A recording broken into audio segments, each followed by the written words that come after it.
আইয়ুব আলাইহিসসালামের কাছে সব কিছু ছিল। তিনি অনেক ধনী ছিলেন, সে সময়ের কোটিপতি ছিলেন। তিনি অনেক ক্ষমতাশালী ছিলেন, আর সমাজে তার অনেক সম্মান ছিল। তার সন্তানের সংখ্যাও ছিল অনেক। তার কাছে সব কিছু ছিল যা প্রয়োজন একজন ধনী ব্যক্তির। তারপর আল্লাহ তাকে পরীক্ষা করলেন আর তার কাছ থেকে সব কিছু ছিনিয়ে নিলেন। তার সব সন্তান একসাথে মারা গেল, তার স্বাস্থ্য খারাপ হয়ে গেল, আর তার অনেক রোগ শরীরে দেখা দিল। তার সমস্ত ফসল পুড়ে নষ্ট হয়ে গেল।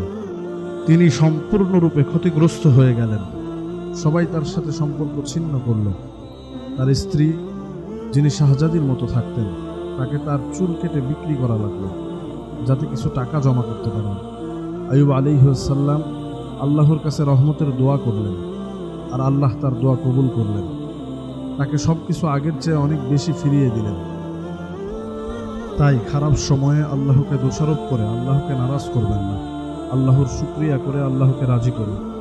মনে রাখবেন, আল্লাহ এক সেকেন্ডে আপনার নসিব বদলে দিতে পারেন।